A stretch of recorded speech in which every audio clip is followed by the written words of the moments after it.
नमस्कार, मैं हूं आरजू अंसारी और आप देख रहे हैं राष्ट्रीय जगत विजन न्यूज।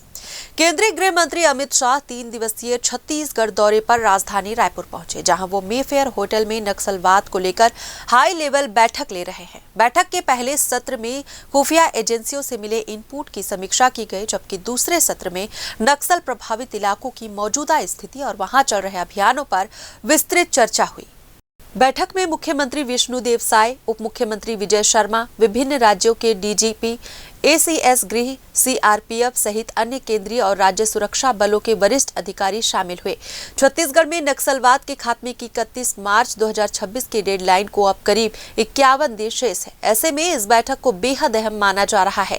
गौरतलब है कि नक्सलवाद के समूल उन्मूलन की समय सीमा का ऐलान खुद केंद्रीय गृह मंत्री अमित शाह ने किया था। इसके बाद से छत्तीसगढ़ सहित नक्सल प्रभावित क्षेत्रों में सुरक्षा बलों द्वारा लगातार अभियान चलाए जा रहे हैं और कई इलाकों में हाल के महीनों में उल्लेखनीय सफलता भी मिली है। दौरे के दौरान अमित शाह बस्तर में आयोजित पंडुम महोत्सव के समापन कार्यक्रम में भी शामिल होंगे। इस कार्यक्रम के जरिए स्थानीय संस्कृति और जन भागीदारी को बढ़ावा देने के साथ साथ विकास और सुरक्षा के मुद्दों पर सरकार की प्रतिबद्धता को भी रेखांकित किया जाएगा। फिलहाल इस खबर में बस इतना ही। देश प्रदेश की खबरों से अपडेटेड रहने के लिए हमारे चैनल को सब्सक्राइब करें और नए खबरों के नोटिफिकेशन के लिए बेल आइकॉन जरूर दबाएं। नमस्कार।